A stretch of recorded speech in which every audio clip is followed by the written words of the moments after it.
Bismillahirrahmanirrahim. Alhamdulillahirabbil alamin. Wa sallallahu wasallam ala nabiyil karim Muhammadin sallallahu alaihi wa ala alihi wa ashabihi wa man tabi'ahum bi ihsanin ila yaumiddin. Amma ba'd. Tullabi wa abna'i hafizakumullah jami'an. Alhamdulillah, ya kembali kita bersyukur kepada Allah Subhanahu wa taala di atas segala karunia yang terus-menerus Allah limpahkan kepada kita.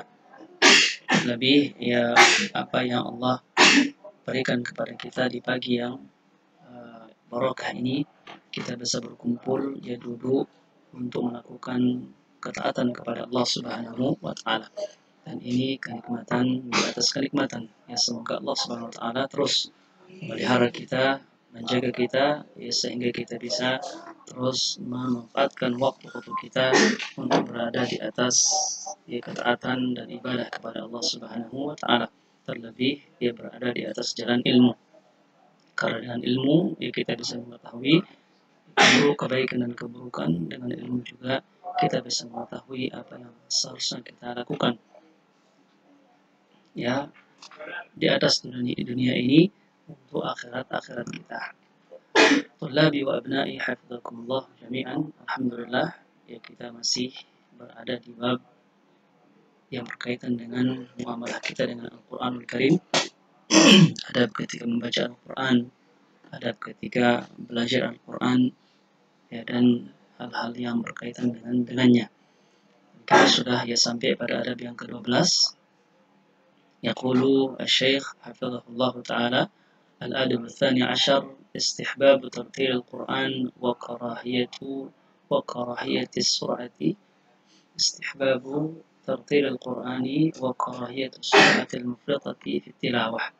Adab yang ke-12 ya dianjurkan kita ketika membaca Al-Qur'anul Karim untuk membaca dengan tartil, dengan perlahan ya, sambil menjelaskan makhraj hurufnya dan membacanya dengan ilmu tajwid.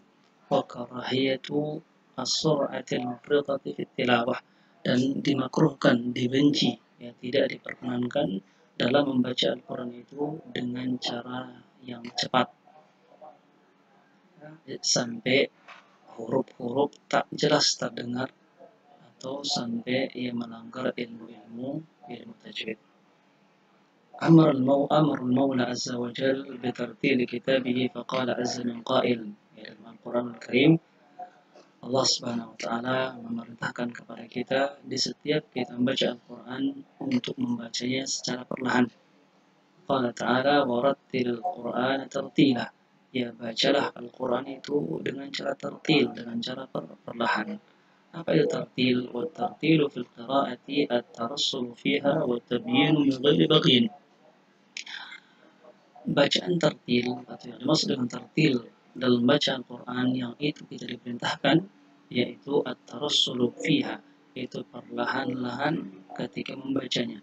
Wa tabyinu min ghairi baghyin, ya sambil memperjelas ya makhraj huruf yang ada ya tanpa berlebih-lebihan. Wa qala Ibnu Abbas biqaulihi wa rattil Qur'ana tartila qala bayyanahu tabyinan.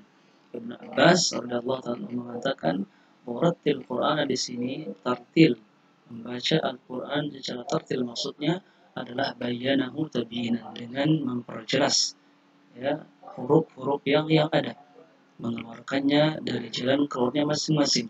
Wa qala Abu Ishaq wa tabyinu la yatimmu bi an yu'ajjil fi qira'ah, dan memperjelas bacaan, memperjelas huruf-huruf itu tidak akan pernah sempurna bisa kita lakukan. Ini perkataan Abu Ishaq rahimahullah. Memperjelas huruf, memperjelas bacaan tidak akan pernah sempurna kita lakukan kalau kita membacanya dengan cara ya cepat-cepat, isti'jal, tergesa-gesa dalam bacaan Al-Quran Karim. Wa innama yatimmu tabyinu bi an yubayyina jami'al hurufi wa yufiha haqqaha bil ishfa'. Namun ya memperjelas bacaan itu akan bisa dilakukan ketika kita memperjelas semua huruf-huruf yang kita baca dan mengeluarkannya dari jalan keluarnya masing-masing. Wal faidatul marjubatu min at-tartil annahu ada'a li fahmi ma'anil Qur'an, dan di antara faedah yang diharapkan dari bacaan tartil itu adalah agar kita bisa lebih menghayati, lebih bisa memahami makna-makna yang terkandung dalam Al-Quran Al-Karim.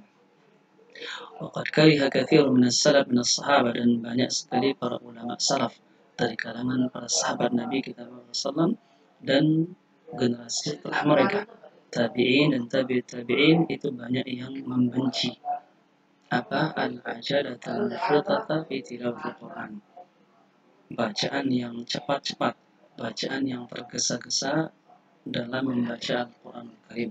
Wa illatu dzalika anna raqbatul qari fi taktsiri tilawatihi fi muridil aqsar. Dan di antara alasan orang-orang yang membaca dengan cepat ini agar mereka bisa membaca banyak ayat dalam waktu yang singkat. Li ajli tahsili ajrin aktsar, semata-mata untuk ingin memperoleh pahala yang banyak, karena tentunya setiap huruf akan ada pahalanya dari Allah Subhanahu wa taala.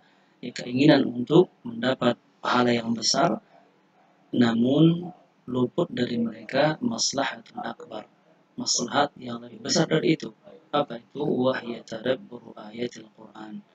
Luput dari mereka sebuah kewajiban. Apa itu? Untuk mentadabburi, menghayati setiap ayat-ayat yang dibaca dari Al-Quranul Karim. Wa ta'assuru biha wa dhuhuru athariha al-qari, dan asar pengaruh, luput darinya pengaruh dari ayat-ayat yang ia baca. Wa dhuhuri athariha al-qari, dan luput darinya juga pengaruh atau dampak efek positif dari ayat-ayat yang ia baca. Wallahi wa abna'i hafizakumullah jami'an, intinya dianjurkan kita dalam baca Al-Quran itu membaca dengan cara yang perlahan-lahan, tertil, dan sangat dibenci ketika membaca Al-Quran itu dengan kecepatan yang berlebihan atau dengan cara tergesa-gesa. Wallahi wa abna'i hafizakumullah jami'an, kita lanjutkan ke adab yang berikutnya. Nanti sisi antum bisa baca sendiri. Nanti mungkin kita ulang kalau kita sudah belajar bertemu di pondok. Adab yang berikutnya, adab yang ke-13, istihbabu maddil qiraati.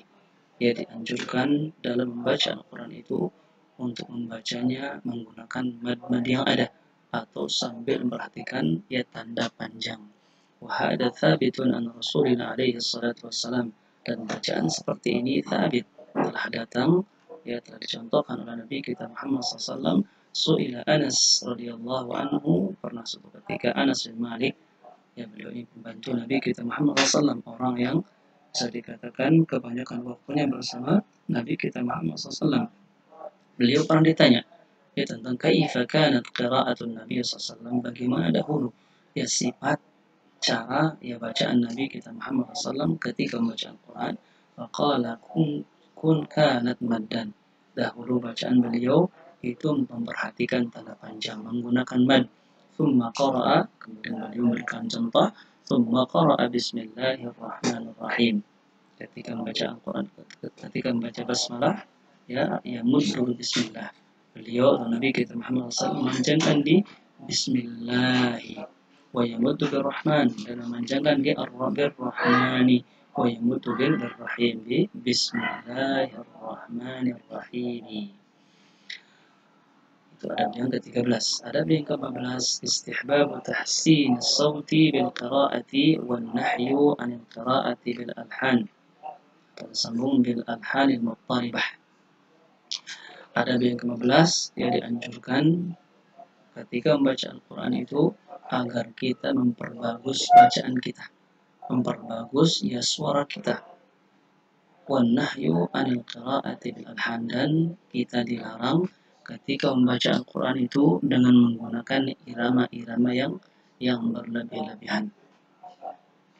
Yadullu ala dzalika ma rawahu al-Barra ibn Azib radhiyallahu ta'ala anhu. Jadi intinya adab yang ke-15 ini disunnahkan kita untuk memperbagus suara kita, untuk memperbagus bacaan kita ketika membaca Al-Quran, selama itu tidak menyerupai irama-irama yang berlebihan, tidak mengikuti irama musik, irama dangdut, atau irama-irama yang berlebihan yang kita dilarang ketika untuk menggunakannya dalam bacaan Al-Quran Al-Karim.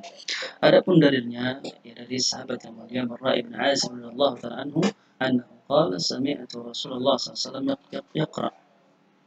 Aku pernah mendengar Rasulullah SAW membaca Wattini waz-Zaitun fil Isya. Ya, beliau ketika salat Isya membaca ya surat At-Tin. Wa ma sami'tu ahadan ahsana sautan minhu aw qira'atan. Beliau mengatakan sungguh aku tidak pernah mendengar seorang pun yang paling bagus bacaan Al-Qur'annya ya kecuali beliau. Wa fi istihbab tahsin as-sawt bil qira'ati ahadits sahihatun minha. Dan anjuran memperbagus bacaan ketika membaca Al-Quran ini itu banyak sekali hadis-hadis yang sahih yang menjelaskan akan perkara tersebut.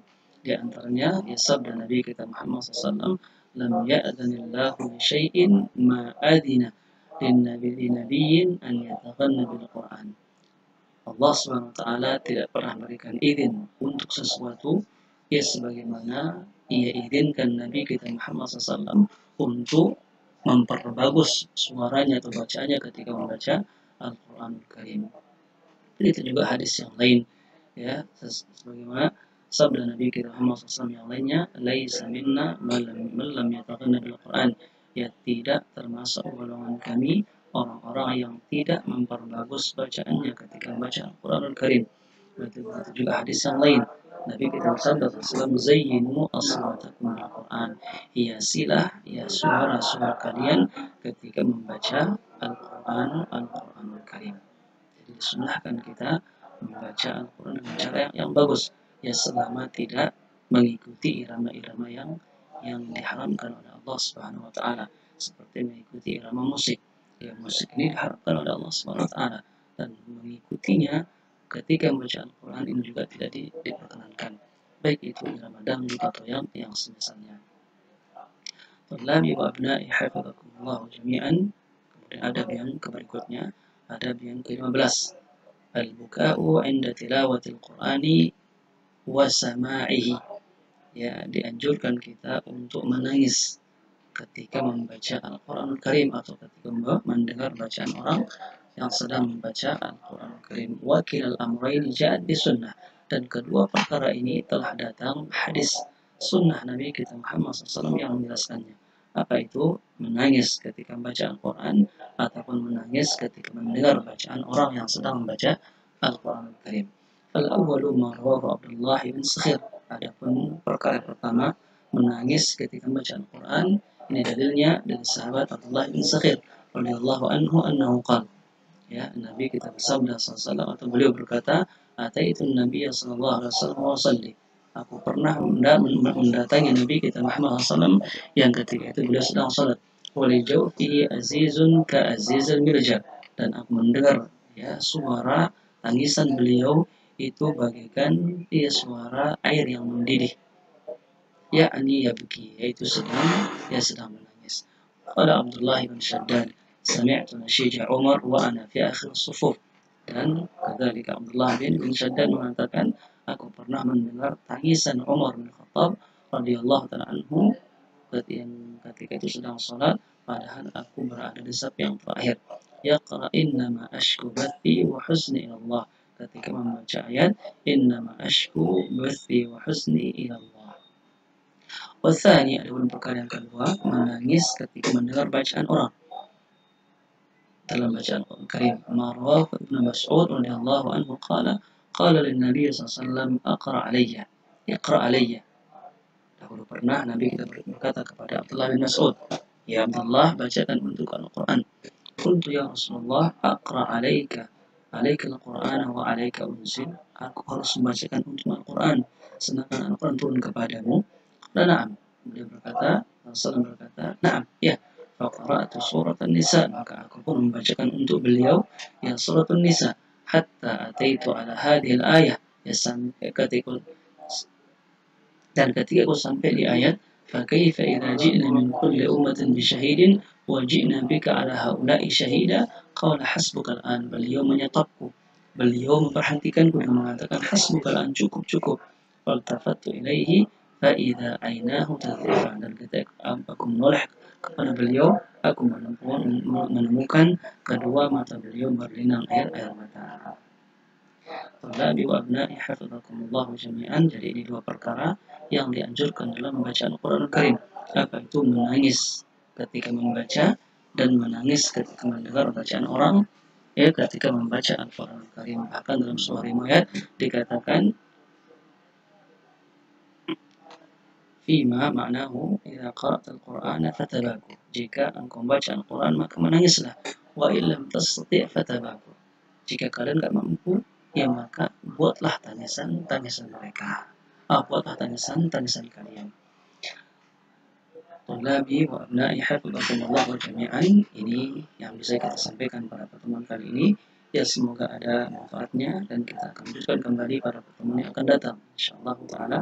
Wassallallahu wasallam ala nabiyina karim wa ala alihi wa sahbihi ajma'in.